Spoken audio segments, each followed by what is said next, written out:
الرحمن الرحیم قال النبی صلی اللہ تعالیٰ علیہ وآلہ وسلم طلب العلم فریضۃ علی کل مسلم، علم حاصل کرنا ہر مسلمان کے اوپر فرض ہے۔ اللہ رب العالمین ارشاد فرماتا ہے کہ هل يستوی الذین یعلمون والذین لا یعلمون، کیا جاننے والے اور نہ جاننے والے برابر ہو سکتے ہیں؟ فاسألوا اہل ذکر ان کنتم لا تعلمون، فرمایا ان سے پوچھو جو جانتے ہیں، اہل ذکر ہیں۔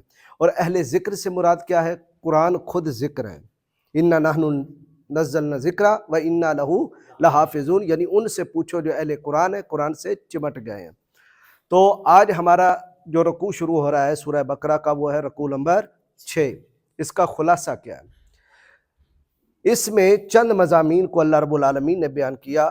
5ویں رکوع سے لے کر سورہ بقرہ کے 5ویں رکوع سے لے کر 17ویں رکوع تک بنی اسرائیل کا ذکر چل رہا ہے۔ وجہ کیا تھی کہ یہ سورت ہے مدنی، اور مدینہ پاک میں خطاب تھا یہودیوں کو، اور یہودی کون ہے؟ بنی اسرائیل۔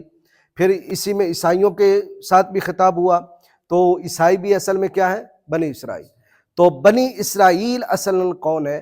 حضرت یعقوب علیہ السلام کی اولاد کو بنی اسرائیل کہا جاتا ہے، کہ حضرت یعقوب کا لقب تھا اسرائیل۔ حضرت یعقوب کا لقب کیا ہے؟ اسرائیل۔ بنی مینا اولاد، اولاد یعقوب۔ ان کے 12 بیٹے تھے، ہر بیٹے سے ایک ایک قبیلہ چلا، تو کتنے قبیلے بن گئے؟ 12۔ اس لیے جب سمندر پھٹے گا تب بھی 12 راستے، جب چشمے نکلیں گے تو 12 چشمے، جب قبیلوں کی بات ہوگی تو 12 قبیلے، جب سرداروں کی بات ہوگی تو 12 سردار۔ یہ سارا ذکر 12 کا اس لیے چل رہا ہے کہ وہ کتنے قبیلوں میں تھے؟ 12۔ اللہ رب العالمین نے پہلی فضیلت یہ اس آیت کو شروع کیا، یا بنی اسرائیل اذکروا نعمتی التی انعمت علیکم، اے بنی اسرائیل، اے اولاد یعقوب، میری ان نعمتوں کو یاد کرو جو میں نے تم پر کی۔ اس سے پتہ چلا عبادت کے ساتھ ساتھ نماز، روزہ، حج، زکوٰۃ کے ساتھ ساتھ ان نعمتوں کو بھی بار بار یاد کرنا چاہیے جو اللہ نے ہم پر کی ہوں گی۔ اور ہم جو بنی اسرائیل پہ نعمتیں نازل ہوئیں وہ ان کو یاد کریں، تو جو امت محمدیہ پر نعمتیں نازل ہوئیں ہم ان نعمتوں کو یاد کریں۔ اس لیے لیلۃ القدر جب آتی ہے تو ہم قرآن پاک کو یاد کرتے ہیں، کیونکہ یہ شب ہے قرآن پاک کے نزول کی۔ اور جب 12 ربیع الاول آتی ہے تو ہم مصطفیٰ کو یاد کرتے ہیں کہ سب سے بڑی نعمت تو تاجدار کائنات ہے۔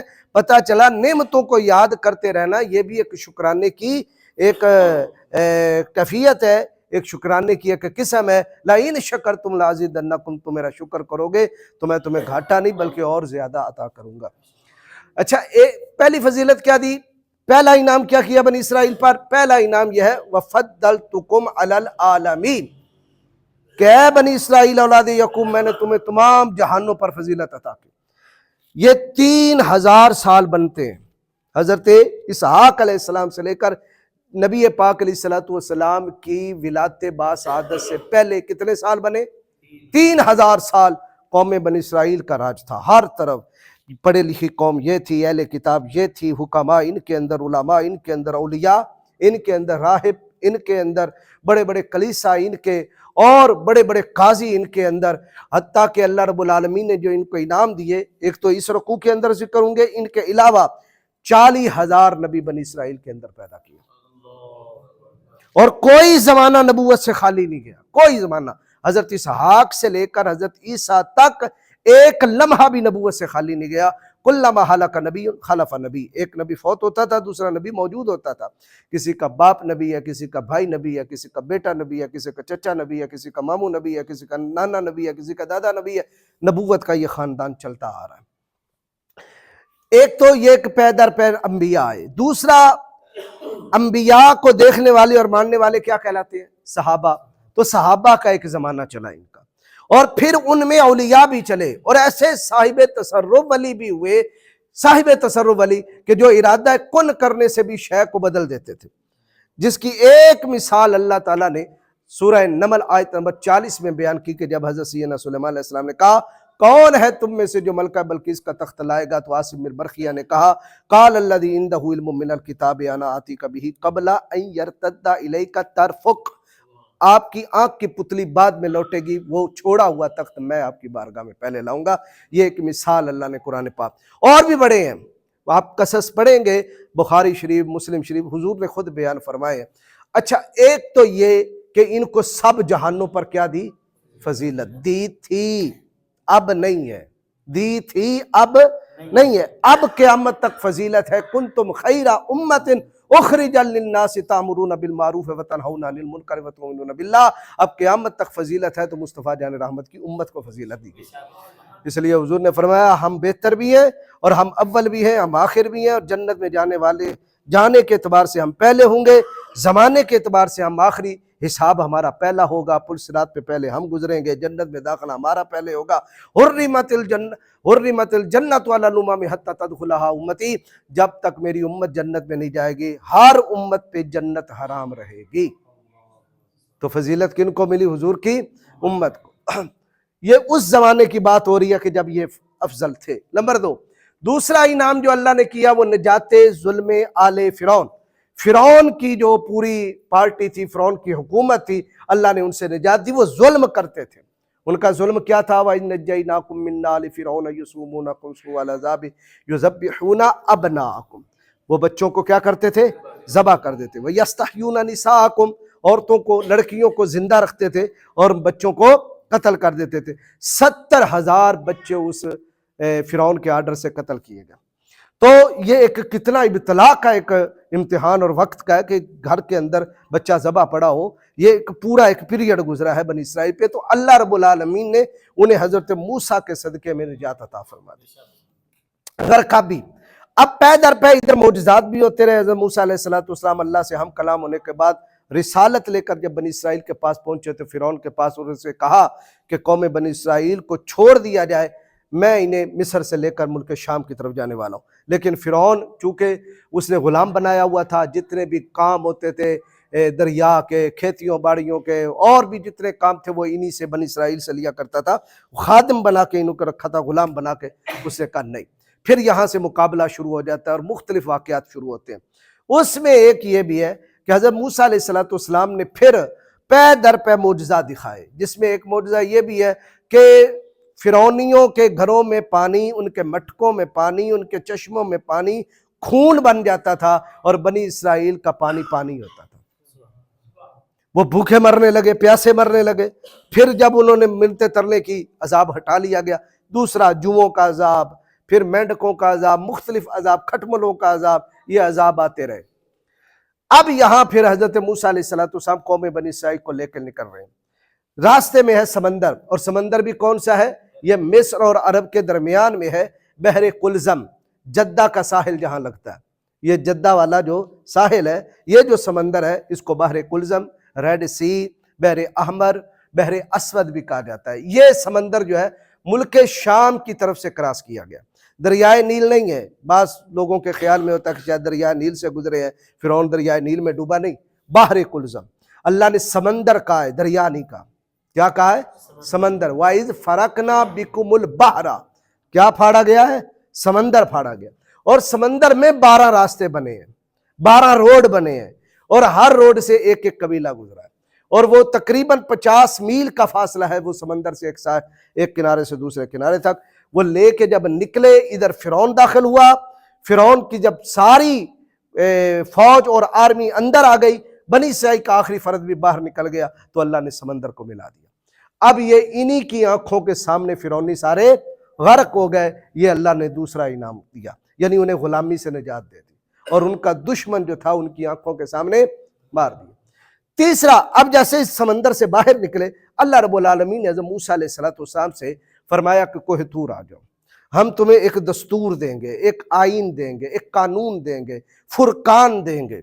تو 40 دن تک حضرت موسیٰ علیہ السلام کوہ طور پہ جلوہ کر رہے. جو 40 راتیں مشہور ہیں کوہ طور پہ، اللہ سے ہم کلام ہوتے رہے، باتیں کرتے رہے، اعتکاف آپ نے یہاں کیا. تو یہ اصل ہے چلے کی. چلہ 40 دن کو کہتے ہیں کہ 40 دن بالکل یکسوئی کے ساتھ اللہ کی ایسی عبادت کرنا کہ بالکل مخلوق کا خیال نہ رہے. حدیث پاک میں ہے کہ اللہ تعالیٰ اس کا دل اپنی معرفت کے لیے کھول دیتا ہے. اور مولا علی شیر خدا فرماتے ہیں جس کی عادت نہیں بدلتی اور عادت بد کا شکار ہے یا کسی ایسی عادت میں ہے کہ وہ چاہتا ہے کہ بدل جائے، فرمایا 40 دن اس سے کنارہ کر لے مخلوق سے اور ایسوں کے ساتھ ہو جائے جو اس عادت کے بالکل برخلاف ہے. 40 دن کے اندر اللہ اس کی حالت تبدیل کر دے گا. ادھر 40 دن حضرت موسیٰ کدھر رہے؟ کوہ طور پہ. ادھر 40 دن انہوں نے کیا کیا قوم موسیٰ نے؟